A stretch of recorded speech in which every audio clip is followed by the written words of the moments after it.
Welcome to My on Mondays, an explorative approach to the possessive my through narratives, art, and sound. Each Monday brings a new creation and unique perspective. My on Mondays is brought to you by MING Studios, a contemporary art space and international artist residency program dedicated to the exhibition, experience, and exploration of arts and culture. Along with exhibiting artists from around the world, MING also serves the community by hosting innovative programs including performances, workshops, screenings, readings, artist talks, and other cultural activities. For more information, or if you'd like to participate in My on Mondays, you can visit our website at mingstudios.org.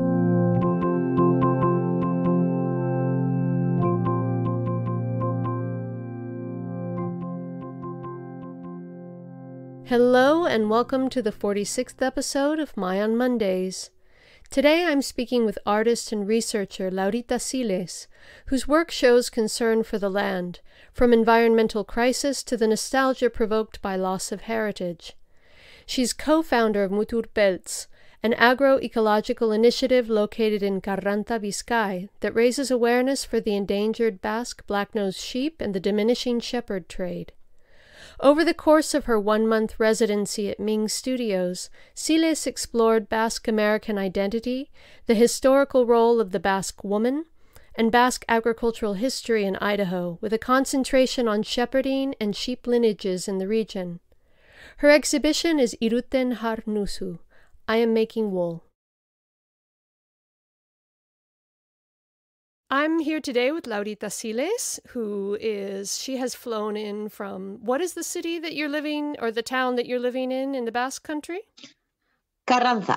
Karrantza. Okay. So you're originally from Malaga, which is in the south of Spain, and you've been living in the Basque country for 20 years? Yeah, I don't know really 20 years, but 18 or 19, I have to, because I go and come back many times, you know, like. Yeah. So in the general vicinity. So you went there originally to study in university. Is that correct? Yeah. Okay. And then you ended up staying. How did that come about? Yeah.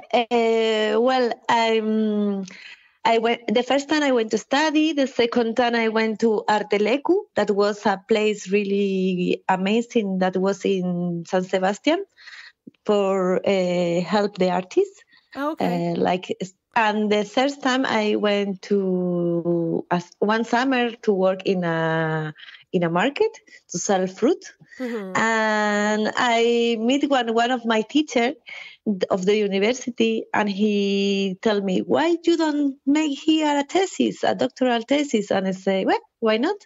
And I decide to, in the end of the summer, I decided to stay there and to make my thesis.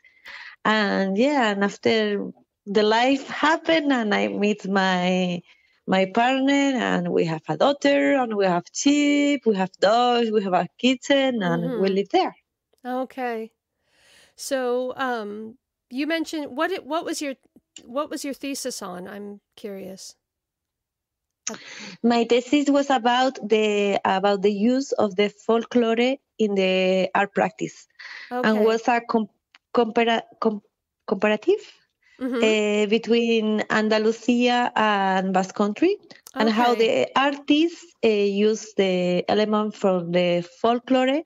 But I focus in sound art, and how they choose this element from the folk, like instrument of music, and they bring to a gallery or to museum, and how they speak about identity with this and why, and Okay. Was a little bit a it was very politic thesis, because the Andalusia imaginary folklore was used for the government of Spain, like flamenco, and how the Basque was all the opposite, no, and what happened with this element. Okay, and with this imaginary, and so the Basque was more for the people. Is that what you're saying? Like like the Basques want to be others in that there is like they was independent from the government of Spain, and how their folklore, how their elements from the traditional they use to say I'm no Spanish, I know, and how they bring this element to a gallery, to a museum, and and there's a whole huge complicated history there that we unfortunately don't have time to go into today, but we will. And maybe I'm not the perfect person to speak about this, but about how the artists use that. And also because it's a thesis interesting because I'm from Andalusia. I was write this thesis in the Basque country, and also I lived in moments, historical moments in the Basque country and in Spain that was very important for the story. So basically, we're going to be speaking about your experience in the Basque Country and about the Basque Country in general, but also the connection with the Basque Country that is here in Idaho. And so one of the things that is a big part of the Basque culture is sheep herding and or shepherding. And you're a multidisciplinary artist, but much of your work is focused in the fiber arts. And so I'm curious about what drew you to this art form, because that wasn't what you were doing originally, like when you were doing your thesis. So how did you get involved in fiber arts? Well, in the first years of university, I always bring with me my sewing machine. But after that was a stop. I don't know why. Maybe because the performance is not heavy in the luggage. And when you travel a lot, it's difficult to bring the sewing machine and materials and painting and that. And it's more easy one camera and one computer. Maybe it was this. But after in 2013, I meet my partner, and he have his family is from Karrantza, that is a rural town. Is the town more big of Biscay, but they are the less human population, because they are a lot of animals. Yeah, and they are sheep. This is where you're living now. Well, okay. Yes, and we have sheep at home, and his grandmother was making cheese. His grandfather was sheeper, and all their family have a lot of background about sheepers. And it was the first time that I be relation with the wool. And with the big problem that happened in the Basque country and in many places in Europe, that they will go to the garbage because nobody know what to do with this. And when I meet Joseba and his father, we was speaking a lot about why. And this maybe was the reason why I'm focused now in art textile, but not because, I don't know, I always like to sew in all my life. I grew up with my grandma. He always make patchwork and things like that. But maybe many reasons, no? So it was sort of a natural progression. From sewing that happened and also there happened one problem that for me I think is very important, and I have to do something. I don't know many things that happen in the rural area.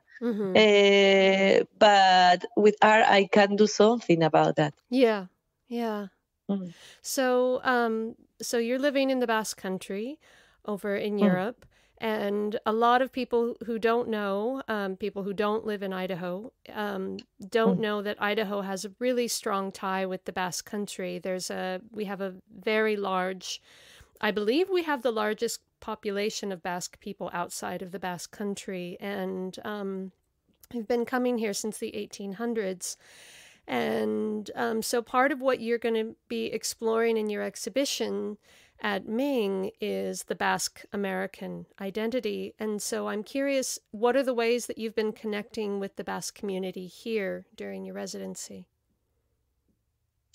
Well, the first time before I come, I was very interested about this imaginarium that we have in the Basque country about the Basque cheapers, mans that come here to be a cheaper in America, and after bring money, when they come back and they build in huge house that we call their casas de indianos, the Indians house, and it's and they also many Indianos, they developed a lot of things, good things in the Basque country. Like in our town, I think one guy make the train that pass for our, they bring money and they do things in the Basque country.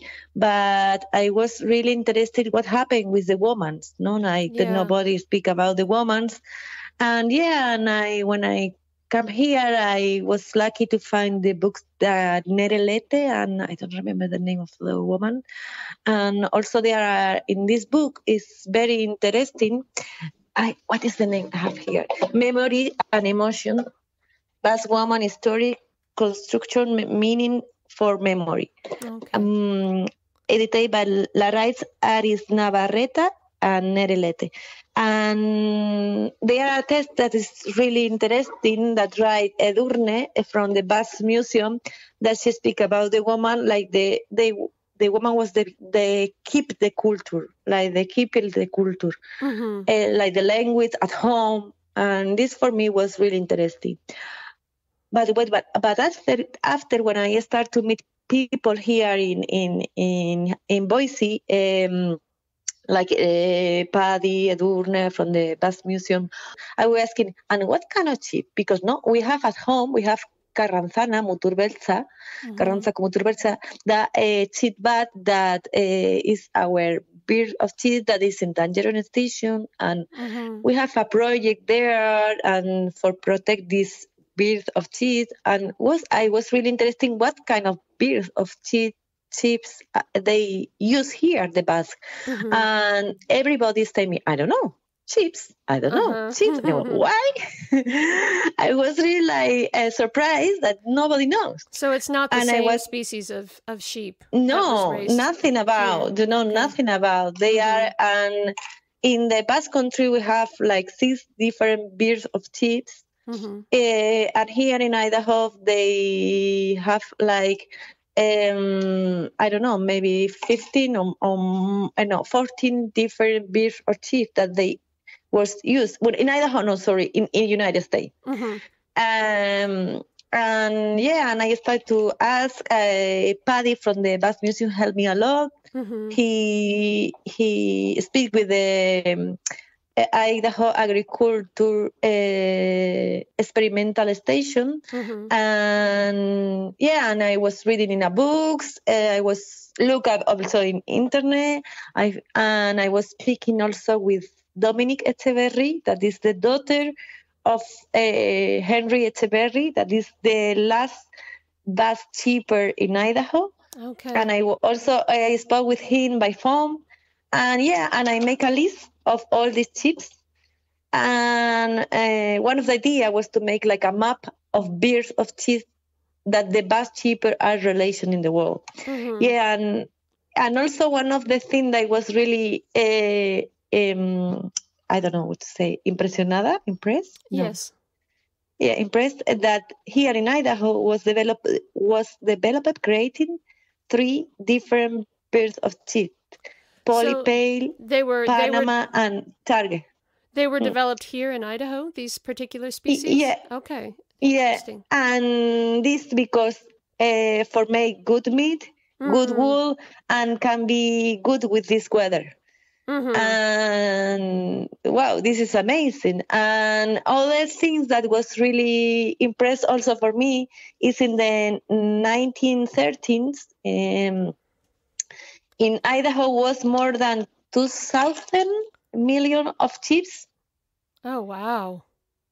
And this time was the Basque sheepers here. And it was really dangerous for the land because it's too chief for this land, Yeah, yeah. And after that, the government of America make rules for control the land. Mm-hmm. And now all this information, I didn't know that before come here. And I think it's very interesting how we construction an identity and imaginary and what happened real. And if we speak about agriculture,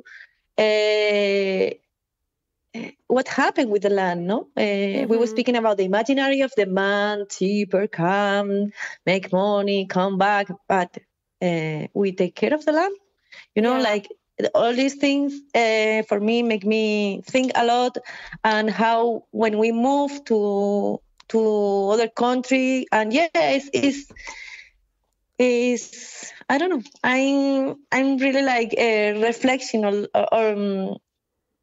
also now I have to, when I come back to Basque Country, I will, I don't know, to eat all these things that happen this day here, and So I don't know if you understand there's me. a lot of reflection, I guess, seeing the history of how things happened here, but and there's a lot of reflection on things that are still really relevant to us today, such as protection of the land, immigration, all of the issues that sort of surround those ideas. Totally. And it's amazing how if you speak only about birds of sheep, you can speak about all these problems. Yeah. Yeah. It's like it's research here in Boise was incredible. And maybe it's not scientific because I'm not scientific, ni expert in agriculture, I'm an artist, and but I do my best research, and this is what I find. Yeah. This brings me to another question, or a point that I wanted to make. It's more of a question. Is that I really like how you say your work addresses the nostalgia associated with heritage loss, and so that must be something that's very relevant here, because the Basques have been here in Idaho since the 1800s, and of course there's still a strong connection, and there's still a lot of travel back and forth between the Basque country. But in what ways have you noticed that nostalgia is expressed with the Basques that were born here? Well, I think if we speak about folklore, and that here the Basques, they use this a lot. If we speak about folklore, for me, folklore is something that has life, that is alive. Yeah. But when you make the representation of one folklore from the past, the reason that you do this is other thing. And this, for me, sometimes it's you have to be very careful, because if you change the reason of why you do this, maybe you make pain to your identity. I don't know if I'm explaining. Do you think, do you mean in the ways, I'm not sure if I'm understanding you. So for example, here in Idaho, you have the Basque dance troupe and the choir, and they're all focused on very traditional Basque art forms, not modern art forms. Is that what you mean? So it's always a focus on the past. I don't know. Like I say that. For me, the folklore war it means something that have life, that happen because have to be happen, and it's life. And if you use this folklore to make a representation, like the same, like in the past. I don't know. For me, it's something very, and it's amazing here how they do that for many years, and they keep the culture like this, and also the language. I spoke with many Basque people here in Idaho, and it was incredible Basque, because it was like a Basque from other century, a language for. Oh, interesting. And it's amazing. So someone who had learned the language here, but it wasn't the modern it wasn't a modern sounding Basque. It sounded like old Yeah. Basque. Yeah, like Wow. Huh. Interesting. I would have never thought of that. And how they, like in a bubble, they keep the culture, and but also it's very interesting how they mix also with the American culture. Like I don't know, for me it was really amazing when I went to one class where the dancer from Onkari, they was a practice before dance. Onkari is the local dance troupe, the Basque dance troupe. And they was dancing a very good dance from the Basque country, and they make the really good representation. But they was speaking in English all the time, and this is it, like wow, no, and I don't know. There are many mix, and that mix is, I think, is the very interesting thing. I don't know, to keep like in other century. I don't know. You have to be careful because we are we are in the present. Yeah. And and if you use this, and also why you make these kind of things, it's this representation. I don't know. Like you have to be careful if the reason why you do this is to win money, to speak about the culture, to make politics. What is of the reason? Like we have to be careful if we want to keep the identity, a culture, and we can say this meaning, and that's the reason that I think I say that we have to be careful when we use this element. Okay. I don't know if I explain me better. Well, I was curious about, you say, is it to win money? So is it like for the contests, like the dance, the culture, the folkloric dance contests or music contests? Is that what you're talking about?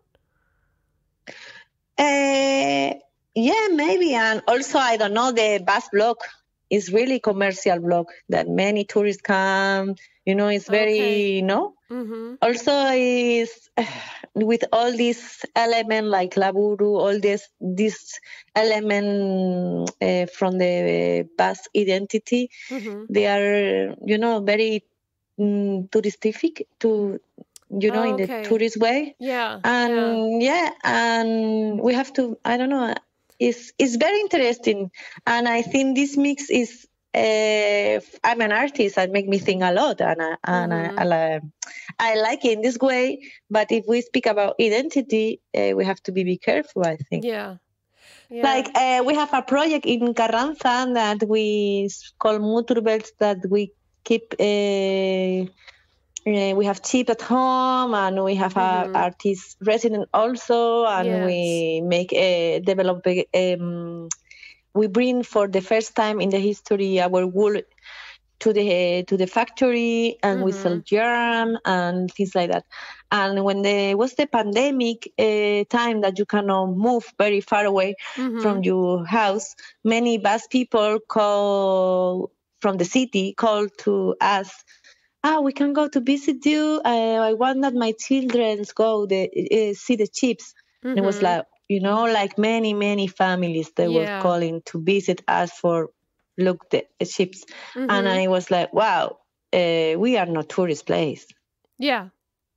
And it was like, wow, this is be careful. We want to transform this in a tourist place. I see. And they are another other space where you can visit animals but knowing, and these things that I say that we have to be very careful if we want to keep something with the meaning that we want to say. Yeah. You are working, because your husband is Basque, the family that you live with there is Basque, and so you guys are looking for an active way of engaging with the community, the culture that you're entrenched in.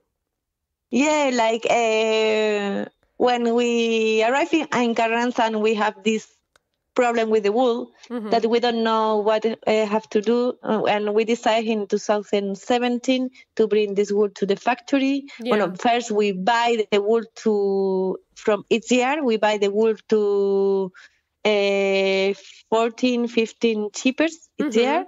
And we pay the price more high in all of Spain. That is €1 for cheap. And this money comes from our art practice in organization of the art resident and things like that, and make conference and make exhibition. This money we keep and we use for research about the wool. Okay. And we pay the wool, and we pay the factory for clean the wool, for make the yarn, and also to help really the rural area. Yeah. I don't know. We want to do. Maybe the young people go to the city because in the rural area don't happen things, and we want that in the rural area happen things. Yeah. But also we only don't want to, arrive in the rural area to make exhibition art. Also, we want to help the rural people. Yeah. And maybe this is a little bit, one thing that we do is to help the cheapers with the wools and to bring a new economy with the wool. And also when we organize the art resident, like we don't have a space like MING, we would like it to have a space like this, but like an our exhibition space, you mean? Yeah, an exhibition, and like it's time that the artists come. They sleep in like me here in a Airbnb hotel, something that we have in a town.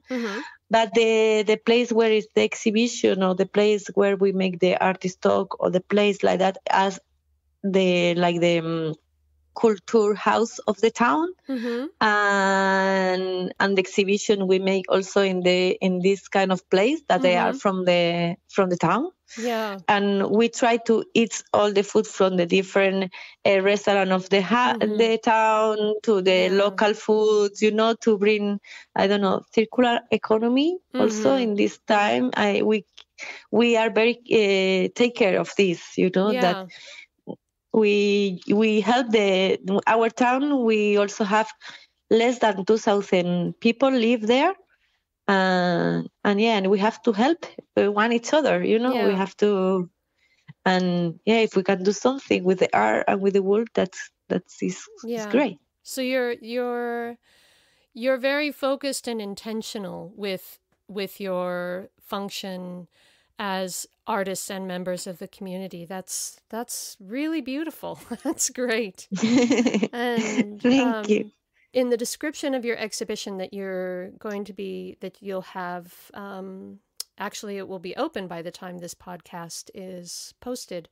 It says that your work emulates traditions of representation and you're rethinking the preservation of culture. What is it that you think we need to rethink about preservation? I'm like in my thesis, like in this exhibition, like in many of my work, I use a lot of elements from the traditional cultures. And I like to bring in a place that they are practiced, because it's a place that you are very freedom. And also make rethinking about. And that was speaking before, how the Basque people here in America preserve their culture.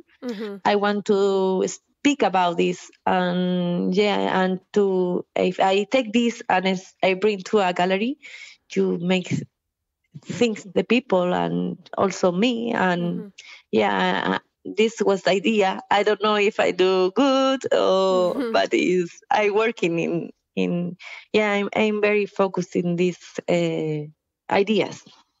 Yeah, I think it's an important question.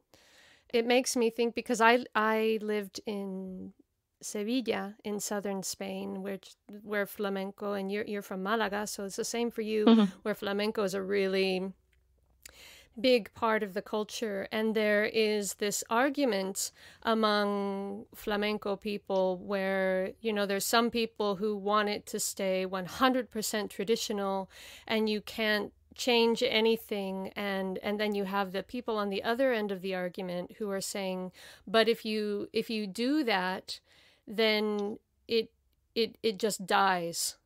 Because in order for something to remain alive, it has to keep shifting, it has to keep changing. And so maybe that's part of the conversation is or maybe that's the way of keeping it alive, is maybe not necessarily intentionally changing, but keeping the conversation alive.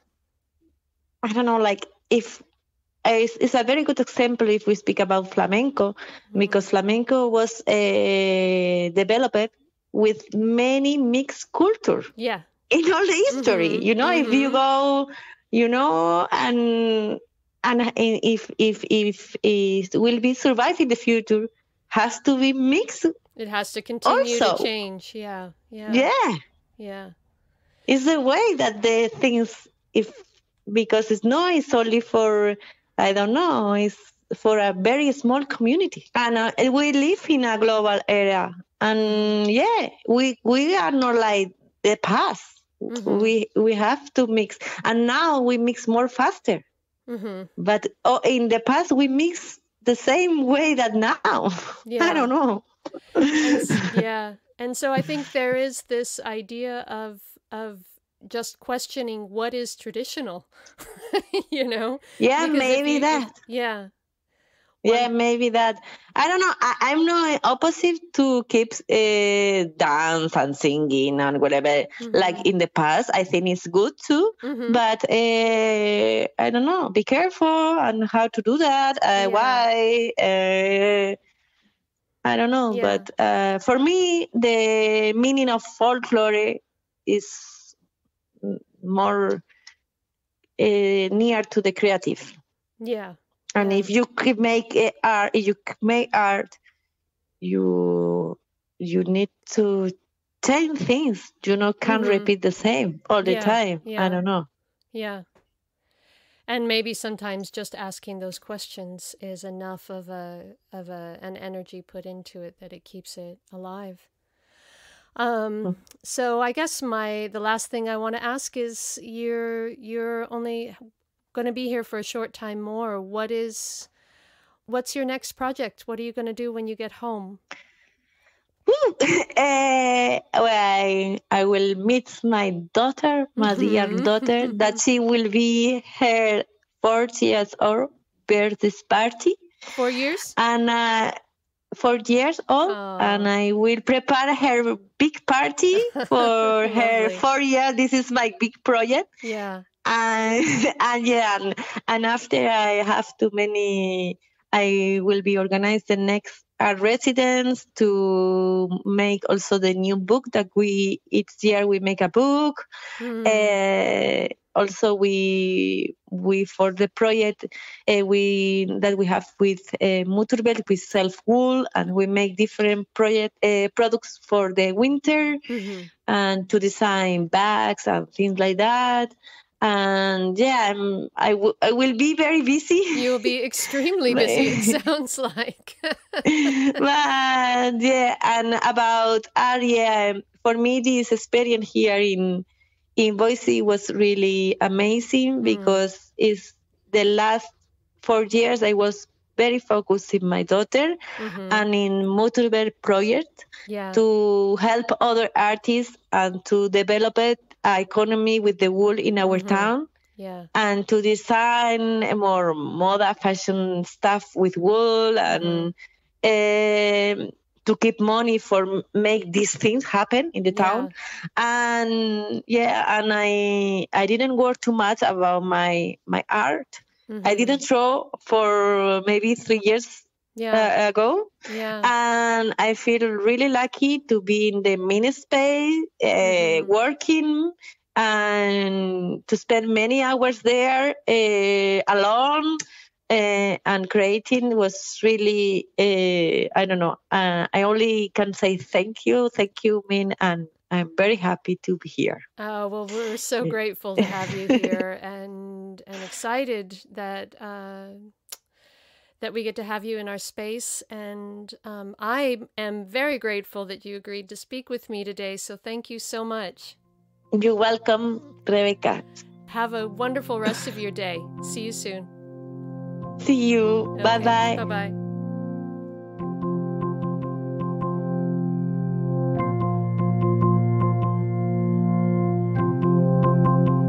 Thank you for joining us today. We'll be back next Monday.